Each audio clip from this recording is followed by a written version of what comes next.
On a bright Saturday afternoon, Emma Parker stood at the entrance of her mother's anniversary party, holding a small navy blue box wrapped with silver ribbon. She smiled politely at the guests who glanced her way, whispering behind champagne glasses. Her mother, Mrs. Linda Parker, stood in the center of the hall, radiant in a glittering gown, while her husband Richard adjusted his bow tie proudly. Emma had come to make peace, or at least she thought so. But before the night ended, she would learn that some wounds never heal with silence. "Emma, you actually showed up," Linda said loudly, loud enough for everyone to hear. "I thought you'd be too busy asking for handouts." A few guests laughed nervously, unsure if it was a joke. Emma's fingers tightened around the box, but she kept her smile. Richard leaned back in his chair, eyes glinting with mockery. "We don't need your cheap gift, young lady. Take it and get out." The room fell silent. 50 faces turned toward Emma, waiting for her reaction. But she didn't shout, didn't cry. She only smiled. "I'll take it back then," Emma said softly, her voice steady. "But before I do, maybe everyone should know what's inside." A murmur spread across the hall. Linda frowned, waving her hand dismissively. "Oh, stop trying to make a scene." Emma placed the box on the table and untied the silver ribbon. "Inside this box," she said, "is something I bought with my own hard work. Something meant to change your life." Her words carried through the silence like a stone thrown into still water. 12 years earlier, Emma had been a 16-year-old girl living a peaceful life with her father, David Parker, a humble construction engineer.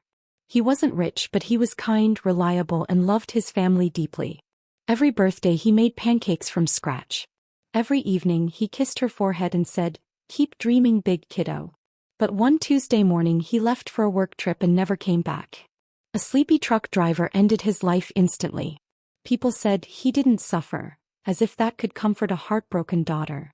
At the funeral, Emma watched her mother stand tall beside the casket, shaking hands and forcing smiles. She thought they would grieve together, but within 2 weeks, Linda began packing her husband's things into boxes. His clothes, his books, even the watch he inherited from his father. All gone. When Emma asked why, Linda simply said, "We have to move forward." But one night, Emma overheard her whispering on the phone, her voice filled with excitement. "The insurance money came through," she said. "I can finally start over." Those words replayed in Emma's head for months. Start over. It sounded like her mother was erasing their old life, replacing it with something shinier and colder. Emma soon learned that Linda had been seeing a man named Richard long before her father's accident. Within a year she married him quietly in a courthouse ceremony. Emma wasn't invited.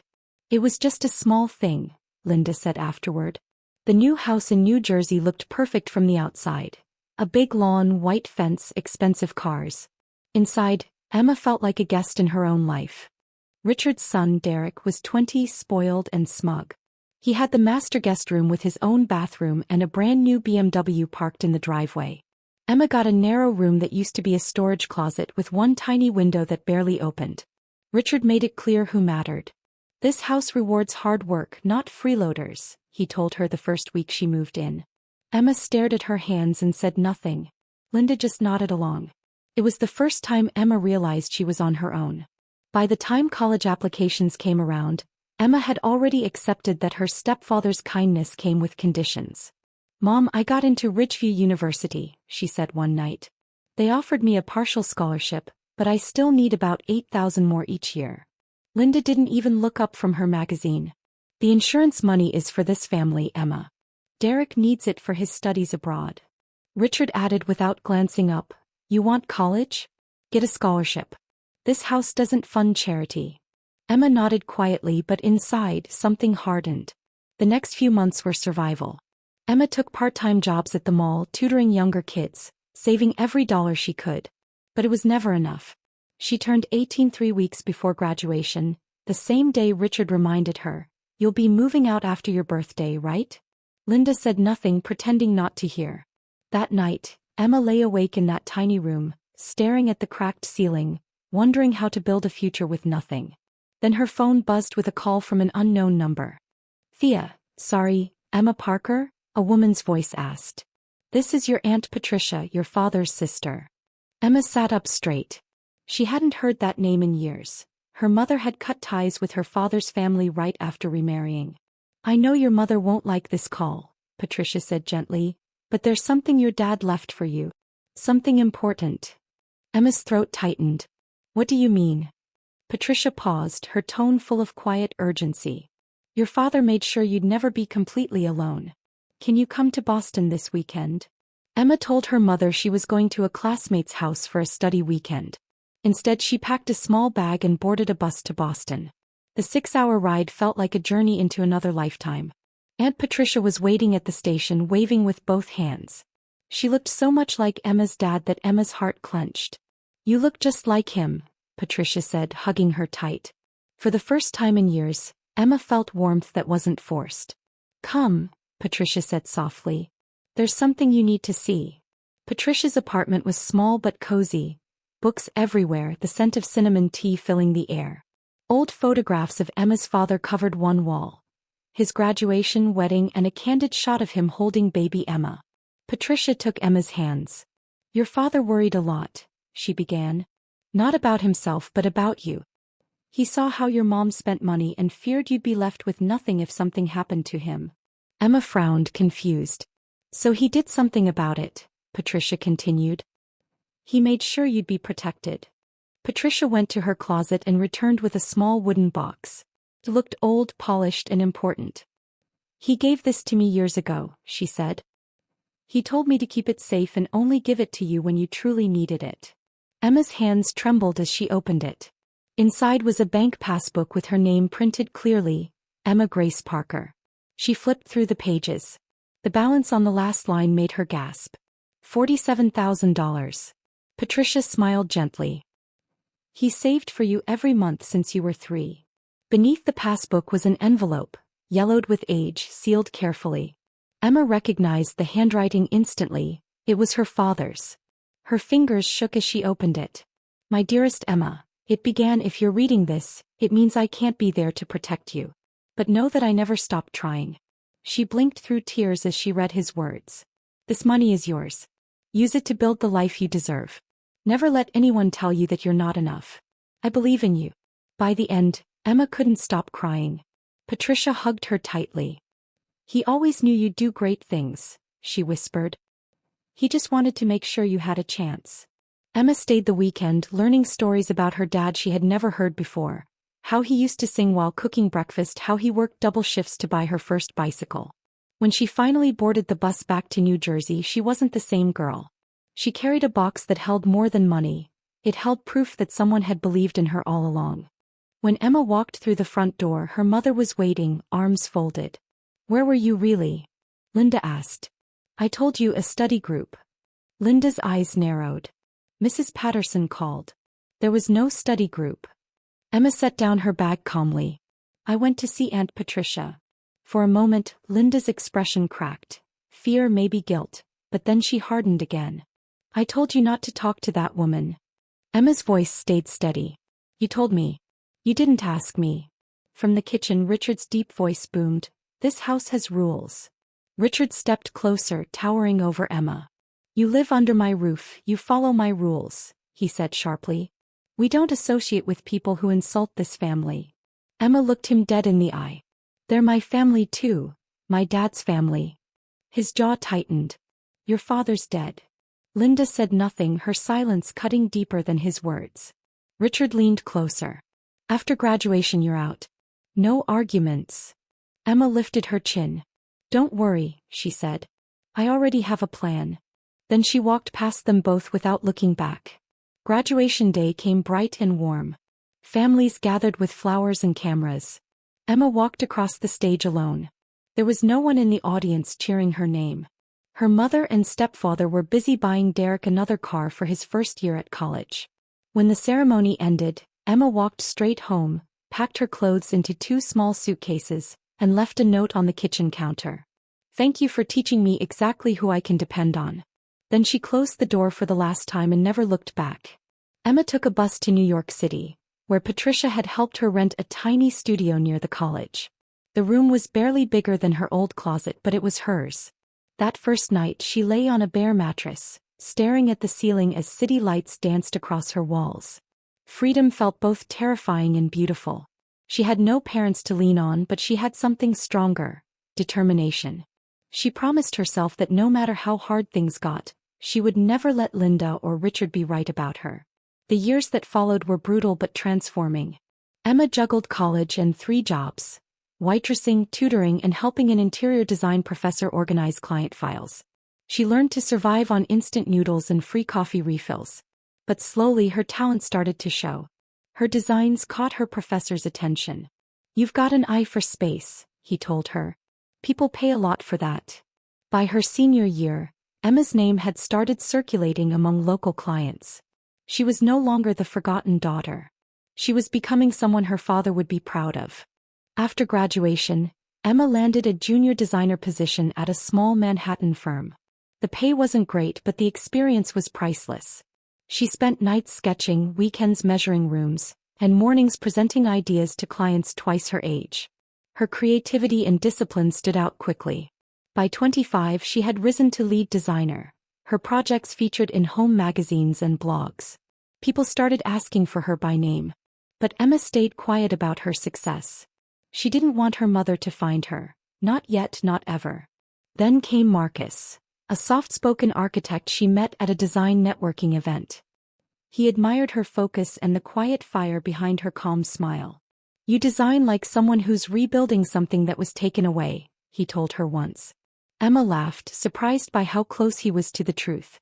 Over time, their friendship turned into late-night talks, shared dreams, and a gentle love built on respect. Marcus never asked about her past. He just said, "You don't have to tell me until you're ready." That was enough for her. At 27, Emma opened her own studio, Parker Designs. It started small, just her, 2 assistants, and a rented loft space. But within a year, her modern, elegant style caught the attention of major clients. Soon, her projects filled high-rise apartments and penthouses across the city. "Your father would be proud," Aunt Patricia told her over the phone one evening. "You've built something beautiful." Emma smiled softly. "He taught me how to start small," she said. For the first time in her life, she felt truly at peace. That peace was interrupted one Thursday evening when an envelope appeared in her mailbox. It was thick, cream-colored, and expensive. The return address read, "Mr. and Mrs. Richard Thornton, Cedar Grove, New Jersey." Emma froze. She hadn't seen that name, her mother's new name, in 10 years. Inside was a formal invitation. "You are cordially invited to the 15th wedding anniversary celebration of Linda and Richard Thornton." Emma stared at it for a long time. Why no? Why, after a decade of silence? She called Patricia that night. "You'll never believe what I just got in the mail," Emma said. After she explained, Patricia was quiet for a moment. "I've heard some things," she said carefully. "Richard's business isn't doing well. They've been cutting back. Maybe your mother wants something from you." Emma traced the embossed silver lettering with her thumb. "Do you think I should go?" Patricia hesitated. "Only if you're ready." Emma took a deep breath. "I think I am. Not for her. This time for me." In the weeks before the event, Emma prepared more than just her outfit. She decided to bring a gift. Something meaningful. Marcus watched her wrap a navy blue box in silver ribbon. "You're really bringing them a present?" he asked. "After everything they did?" Emma nodded slowly. "This isn't about revenge. It's about closure." Inside the box, she placed a silver key and a property deed for a 2-bedroom apartment she had bought herself. Fully paid, worth nearly $500,000. "If she's changed, she'll see the meaning," Emma said. Marcus looked at her thoughtfully. "And if she hasn't changed?" Emma smiled faintly. "Then I'll know for sure." She also slipped something else into her clutch. Her father's old letter and the savings account papers. Proof that everything she'd built had come from his love, not her mother's neglect. "Just in case," she told Marcus. He kissed her forehead. "You're stronger than they ever deserved." The night before the party, Emma looked at the skyline from her window. "Tomorrow," she whispered, "I finally close this chapter." The country club shimmered under golden lights and glass chandeliers. Guests in pearls and tuxedos filled the hall, laughter echoing off marble floors. Emma stepped inside quietly, heads turning as whispers followed her. "Is that Linda's daughter? The one who ran off?" someone whispered. She wore a simple black dress, elegant, timeless, and carried the navy box close to her chest. Across the room, Linda spotted her. For 1 second, her perfect smile faltered. Then she lifted her chin and gave a slow, dismissive nod as if to say, "Behave yourself." "Emma Parker," a familiar voice drawled behind her. "Dirk." He held a glass of champagne and smirked. "Well, look who crawled back. Here for a handout." Emma turned calmly. "I was invited." Derek chuckled. "Mom said you'd probably show up in something from a thrift store." He leaned in closer. "Do yourself a favor. Don't embarrass us tonight." Emma's voice was cool. "Don't worry, Derek. I wouldn't dream of it." His smirk faded slightly, but he still laughed. "You'll always be the girl who left with nothing." "We'll see," Emma murmured. Emma walked to the main table where her mother sat surrounded by wealthy friends. "Happy anniversary, Mom," she said, setting the box down gently. Linda didn't even glance at it. "Oh, everyone," she said loudly, "this is my daughter, the one who couldn't finish college." Laughter rippled through the table. Richard smirked. "Probably brought another homemade picture frame." Emma stood still, her eyes calm. "Actually," she said, "this is something different." Linda waved a hand. "We don't need your cheap gifts, Emma. Take it and get out." The room fell completely silent. Emma stood still, her face calm as whispers spread through the crowd. "Take it and get out," Richard repeated, louder this time. 50 guests turned their heads. Waiters froze mid-step, unsure what to do. For a moment, Emma said nothing. Then she smiled, a soft, confident smile that caught everyone off guard. "All right," she said gently, picking up the box. "But before I go, maybe you should all see what you're rejecting." The laughter around the table faded. Curiosity began to replace mockery. "What's that supposed to mean?" Linda asked, forcing a laugh. Emma loosened the silver ribbon slowly, her every movement calm and deliberate. "It means you never asked what was inside." She lifted the lid. The room leaned closer. "This," she said, holding up a silver key, "is the key to a 2-bedroom apartment in Manhattan. Upper West Side. Fully paid." Murmurs filled the air. "And these," she added, unfolding a set of documents, "are the ownership papers. I bought it myself." Linda's eyes widened, her painted smile trembling. "Impossible," Richard muttered. "You can't afford that." Emma tilted her head slightly. "I can now. I run my own design firm, Parker Interiors." Someone gasped. Another guest pulled out their phone and whispered, "She's telling the truth." Emma looked around the room, her voice clear and even. "You called me a freeloader, said I couldn't survive on my own. But the truth is, I've built a life you can't even imagine." The entire table fell silent. Derek looked pale. For the first time his smirk was gone. Linda forced a shaky laugh. "You expect us to believe this story?" Before Emma could answer, an older woman stepped forward. "I believe her," she said firmly. "It was Mrs. Brooks, her father's old friend. I looked her up just now. She's real, her company's real." Gasps rippled through the room. Linda's face drained of color. "You told me your daughter was unemployed," Mrs. Brooks continued. "That she lived off strangers' kindness." Linda stammered, I was misinformed." Emma met her mother's eyes. "No, you lied. There's a difference." The tension thickened until the air felt heavy. Emma reached into her clutch and unfolded the yellowed letter her father had written years ago. "Before you tell more stories, Mom," she said softly, "let's hear one from someone who can't defend himself anymore." She began reading. "My dearest Emma, if you're reading this, it means I'm gone. I know your mother doesn't always put you first, but that's not your fault. You are strong, smart, and worthy of everything good." A few people wiped tears. The room was still.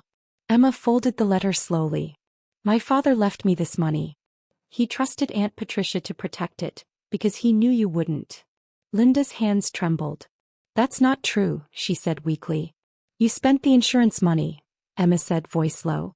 "All of it. On cars, clubs, and Derek's school. None of it went to me."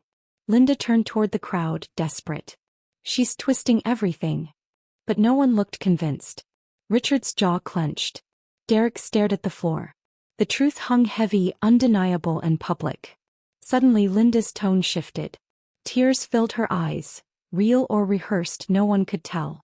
"Emma, sweetheart," she whispered, "I didn't know. I was scared. I made mistakes. She reached for the box. Let's start over. Emma gently pulled it back. No, Mom, she said. You made your choices. You humiliated me in front of everyone. You lied for years. That's not fear, that's cruelty. Linda's voice cracked. Please, I'm your mother. Emma's gaze was steady. Then you should have acted like one when it mattered. Richard stood trying to take control. Tao, hold on, he said, forcing a laugh. Let's not ruin a party over family drama. We're all adults here. Emma looked at him with quiet power. Adults take responsibility.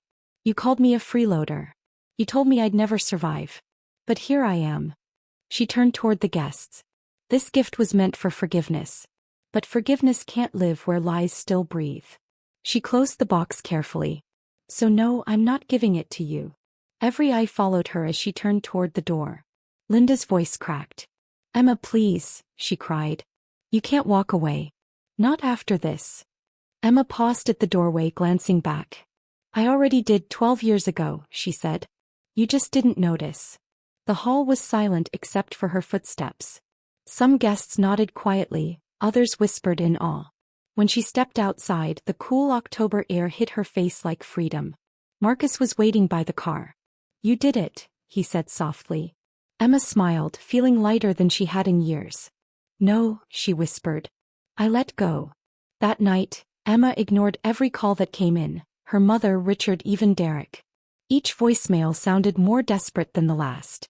She turned off her phone, curled beside Marcus, and whispered, not every call deserves an answer. A week later, she gave the apartment to Aunt Patricia, the woman who had kept her father's promise. You saved me once, Emma said, handing her the key. Now let me return the favor. As Patricia cried, Emma smiled quietly. The circle was complete. She had built love where betrayal once lived.